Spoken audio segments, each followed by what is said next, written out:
At 0610 on December 19, 1944, Corporal James Walker lay motionless in a shell crater on the outskirts of Stavelot, Belgium, listening to German artillery roll across the frozen Ardennes like distant thunder. The snow around him was stained dark where blood had soaked through wool and frozen solid. He could not feel his left hand anymore. He wasn't sure if it was numb or gone. Walker was 23 years old, a mechanic from Indiana, 87 days in combat, and according to every tactical map in existence, completely surrounded. The German offensive had smashed through American lines 2 days earlier. Panzer divisions poured west through the forests, cutting roads, isolating regiments, swallowing entire companies whole. Radio contact was broken, supply trucks never arrived, orders stopped coming. What remained of Company B, 119th Infantry Regiment had fallen back to a shallow ridgeline overlooking a narrow road junction the Germans needed to push armor forward. They were told to hold it. They were never told how long. At dawn, the Germans attacked. Mortars first, then machine guns, then infantry. 3 MG-42s opened fire from the tree line less than 200 yards away, their overlapping fields of fire shredding everything that moved. The sound was constant, mechanical, merciless. Walker's platoon never stood a chance. Men went down before they could even take positions. A runner carrying ammunition was cut apart mid-stride. The platoon leader was hit trying to reach the radio. The medics ran out of bandages in the first 10 minutes. Now it was quiet. Not peaceful quiet, the kind that comes when both sides are waiting to see who moves first. Walker lay on his stomach, rifle pulled tight to his chest, breath shallow to keep steam from giving away his position. His right leg throbbed where shrapnel had torn through muscle just above the knee. The pain came in waves, sharp and nauseating, then dull and heavy. He shifted his weight slightly. German fire snapped instantly across the crater. Rounds tore through the rim inches from his head. Walker froze again. They were watching. The Germans held the high ground. They had ammunition, artillery support, and armor waiting behind them. Company B had 41 men left, low on bullets, lower on hope. Retreat wasn't possible. Every road west was already in German hands. If they stayed where they were, they would be shelled into nothing by noon. Walker knew the math. He had learned it fast. He checked his gear.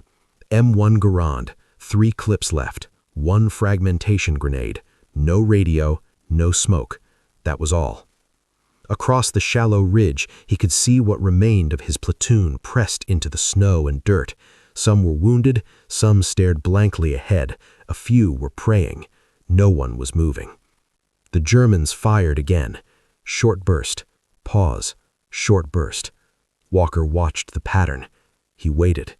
Then he made a decision that didn't feel brave. It felt necessary. He rolled out of the crater and crawled down slope, using the uneven ground to stay below the machine gun's line of sight. Snow soaked through his jacket instantly. His wounded leg screamed in protest. He didn't stop. At 30 yards, he paused behind a fallen tree, its branches shattered by artillery. The bark was slick with ice. He pressed his cheek against it and listened. The MG-42 on the left fired again, sweeping right. Walker counted. 7 rounds. 8. 9. Pause. He moved. Crawled 5 yards, stopped, waited. A mortar round exploded behind him, showering the ground with frozen dirt and metal fragments. One piece punched into his pack and stuck there, vibrating. Walker didn't look back. At 15 yards from the first gun position, he could see the silhouette of the emplacement. Sandbags, logs, 3 men moving behind it. He pulled the pin on his grenade, held it, counted. 1, 2. Then he threw it. The grenade arced low, struck a sandbag, and disappeared inside the position. Walker turned his face away and pressed himself into the snow. The blast slammed into him like a wall. His ears rang. Snow rained down. Shouts cut off abruptly. When Walker looked again, the machine gun was silent. Walker didn't celebrate. He knew better. He pushed himself up and limped forward, rifle raised, breath coming in ragged gasps. Smoke poured from the shattered position. One German lay half buried under collapsed logs. Another was motionless near the gun. The third was still alive, crawling, blood soaking into the snow. Walker fired once. The man stopped moving. The silence didn't last. The second machine gun opened fire immediately, stitching rounds across the snow where Walker stood seconds before. He dove behind the wreckage of the first emplacement, heart hammering so hard it made him dizzy. His leg gave out. He fell hard, pain exploding up his spine. Walker clenched his teeth and forced himself to breathe. He was bleeding badly now. He could feel warmth spreading under his clothes despite the cold. He tore open a bandage with shaking fingers and wrapped it tight around his thigh, pulling until his vision blurred. The Germans were shouting. They knew someone was there. They knew he was alone. The MG-42 fired again, chewing through logs and sandbags, tearing splinters loose. Walker hugged the ground, fragments biting into his face and hands. He had two options: stay and be cut apart, move and maybe live. He chose to move. Walker rolled out of the shattered emplacement and crawled uphill toward the second gun, dragging his wounded leg behind him. Every inch hurt, every breath burned. The Germans adjusted fire. Rounds snapped past his head. One punched into his shoulder and spun him sideways. For a second, the world tilted. He thought he was done. Then he hit the ground and kept moving. 10 yards. 5. At 4 yards, Walker pushed himself up on one knee and fired. The first round hit the gunner in the neck. The second hit the assistant in the chest. The third missed entirely. The MG-42 fell silent again. Walker collapsed forward, rifle slipping from his hands. He lay there, chest heaving, vision narrowing. 2 machine guns down, one still firing. And he could hear German infantry moving now, boots crunching in the snow, voices carrying through the trees. Walker forced himself upright. He was shaking uncontrollably. Blood soaked through his sleeve and leg. His hands barely obeyed him. He picked up his rifle. 1 clip left.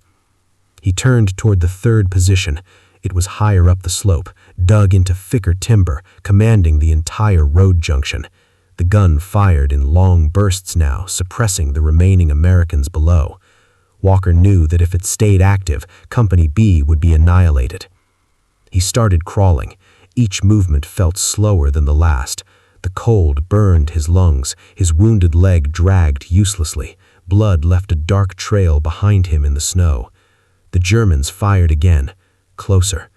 Walker flattened himself and waited. Then, at 20 yards, a rifle cracked from the tree line. Something slammed into his back, hard. He screamed. The sound tore out of him before he could stop it.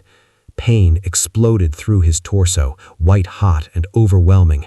He collapsed face first into the snow, breath gone, hands clawing uselessly at the frozen ground. For several seconds, he couldn't move, couldn't think, couldn't breathe. Then the machine gun fired again. Rounds passed inches overhead. Walker gasped and rolled onto his side. He was still alive, barely. He looked up the slope. The third machine gun was still there, still firing, still killing his friends. Walker dragged himself forward, inch by inch, using his elbows, ignoring everything else. At 10 yards, he stopped. His vision tunneled. His hands were slick with blood. He had no grenades, no strength. 1 clip. He waited for the gun to pause. It did. Walker pushed himself up to his knees and fired. Once, twice, 3 times. The gun fell silent again. Walker collapsed forward. This time, he didn't get back up. Corporal James Walker came back to consciousness to the sound of screaming steel. Not his own. Artillery. heavy German rounds landing somewhere behind him, the concussions rolling through the frozen ground and rattling his teeth. He lay on his back staring at a gray winter sky, breath coming in short, broken gasps that sent knives of pain through his chest. For a moment, he didn't know where he was. Then he tried to move his legs. Nothing happened. Panic surged, sharp and immediate, but pain followed close behind, drowning it out. His back felt like it had been split open with an axe. Every breath pulled fire through his spine and down into his hips. Walker turned his head slowly. Snow. Trees. Smoke drifting low across the slope. Hill still contested. The machine guns were silent now, but the battle wasn't over. Voices reached him through the ringing in his ears, American voices, shouting, orders being passed hand to hand because no one trusted the radios anymore. Someone grabbed his shoulder. "Don't move. Jesus, don't move." Walker tried to speak. Only a rasp came out. A medic appeared in his vision, face pale, eyes wide when he saw the wound in Walker's back. He cut away fabric with shaking hands, exposing blood-soaked wool and torn flesh. The bullet had entered just right of the spine and exited lower, carving a ragged channel through muscle and bone. The medic could see white where bones showed through torn tissue. "You're alive," the medic said, more to himself than to Walker. "I don't know how, but you are." He packed the wound with gauze and sulfur powder, pressing hard. Walker screamed despite himself. His vision went black at the edges, then snapped back. Morphine followed. The world softened. The pain retreated to a distant roar.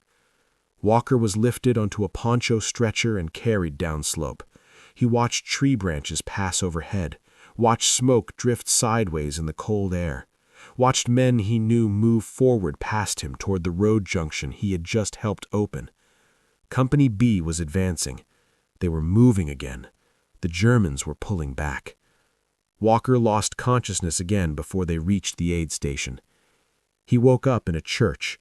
Stone walls, broken stained glass, rows of wounded men lying on the floor wrapped in blankets and bandages. A field hospital. A tag hung from his jacket with his name, unit, and the word urgent written in thick pencil. A surgeon examined him later that afternoon. He spoke calmly, professionally, as if describing damage to a piece of machinery. The bullet had missed Walker's spinal cord by less than an inch. Any closer and he would never have walked again. The bone fragments in his back had to be removed. Infection was a serious risk. Walker listened, without comment. He was alive. That was enough. He spent the next 6 days drifting in and out of consciousness as the battle raged around Stavelot. German armor pushed and pulled along the roads. American artillery pounded the forests.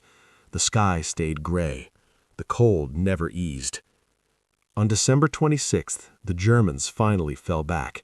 The bulge began to collapse. Walker was evacuated to a rear hospital near Liège. Surgeons worked for hours to clean the wound, remove shrapnel, and close it with 42 stitches. They told him he would need months to recover. Walker nodded, then ignored them. On January 4th, 1945, he signed himself out, against medical advice, against orders. Company B had been shattered in the fighting. Replacements arrived daily, young faces with clean uniforms and no idea what the Ardennes had done to the men already there. Walker reported back on crutches. The company commander stared at him in disbelief. "You shouldn't be here," he said. Walker shrugged carefully. It hurt to move his shoulders. "You need bodies." That was enough. They sent him back to the line. The war didn't slow down for wounded men. In February, Company B crossed into Germany. Town after town fell with brutal efficiency. The Germans fought harder the closer the Americans got to the Rhine. Every village was contested. Every forest hid ambushes. Walker learned to live with pain. His back never stopped hurting. The scar pulled every time he moved. His leg ached in the cold. He limped, but he walked. On March 7th, they reached the Rhine. The bridge at Remagen was still standing. Walker crossed it under fire, artillery shells splashing into the river on either side, smoke and debris filling the air. He didn't look down. He didn't look back. Germany was breaking, but it wasn't done killing yet. On March 18th, near a small town whose name Walker never learned, Company B was ordered to clear a factory complex suspected of housing German holdouts. The building was a maze of concrete corridors and shattered machinery. The air smelled of oil and burned metal. Light filtered through broken windows in pale gray beams. Walker moved with his squad down a narrow hallway, rifle raised, finger tight on the trigger. A German soldier stepped out of a doorway 10 feet ahead and fired. The round hit Walker square in the chest. He went down hard, breath gone, ears ringing. For a second he thought he'd been shot through the heart. Then he realized he was still breathing. The bullet had struck a steel cigarette case in his breast pocket, denting it inward and stopping dead. The case was a Christmas gift from his sister. Walker rolled to his side and fired back. The German went down. Walker lay there shaking, staring at the ceiling. Twice. He'd been spared twice. The war ended 3 weeks later. Walker was in a hospital bed when the news came. Nurses cried. Men laughed. Some just stared at the walls, unsure what to do with the idea of survival. Walker went home in June. Indiana looked smaller than he remembered, quieter. He married his childhood sweetheart, Ellen, that fall.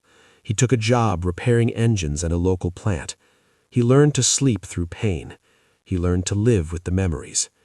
For decades, he didn't talk about Stavelot, didn't talk about the Ridge, didn't talk about the machine guns. But the men who'd been there remembered. In 1963, a letter arrived, then another, then an official citation.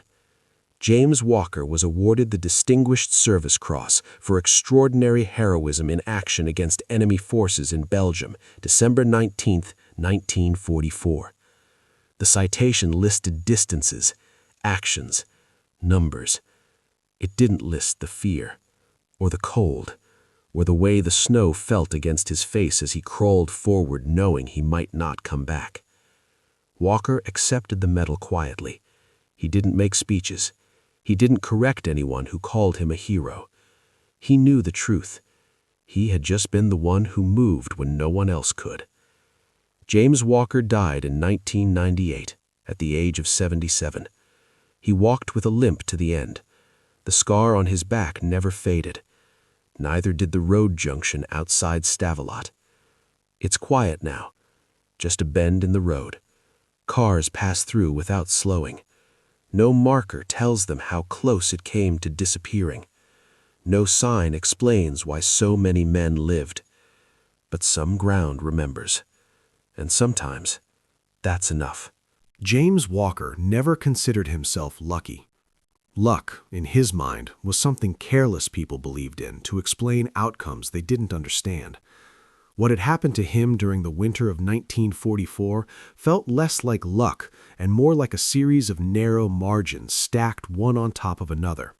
An inch to the left, a second too slow, a step taken or not taken. After the war, those margins followed him home. He returned to Indiana thinner than when he'd left, shoulders permanently hunched as if bracing for impact. His back healed, but it never truly recovered. Cold mornings locked his spine in place. Sudden noises made his muscles tense without permission. He didn't talk about it. Most veterans didn't. In the years after 1945, America wanted forward motion, not reflection. Factories ran day and night. Families grew. Suburbs spread outward like nothing bad had ever happened anywhere. Walker fit into that world outwardly. He worked. He married. He showed up on time and kept his head down. He smiled when required. He never complained. But at night, the Ardennes came back. Snow, machine gun fire, the sound of bullets tearing through frozen ground. He would wake drenched in sweat, heart racing, hands clawing at sheets that weren't there anymore. Ellen learned not to ask. She would wait until his breathing slowed, then roll closer and rest a hand on his arm until the shaking stopped. Walker never went to a reunion. He avoided parades. When people thanked him for his service, he nodded once and changed the subject. The Distinguished Service Cross sat in a drawer wrapped in cloth. He didn't feel like he'd earned it alone. He remembered Corporal Lewis face down in the snow, Private Gomez screaming with a shattered leg, men who never came home. If anything, he felt like he owed them something he could never repay. Time passed anyway. Decades stacked quietly.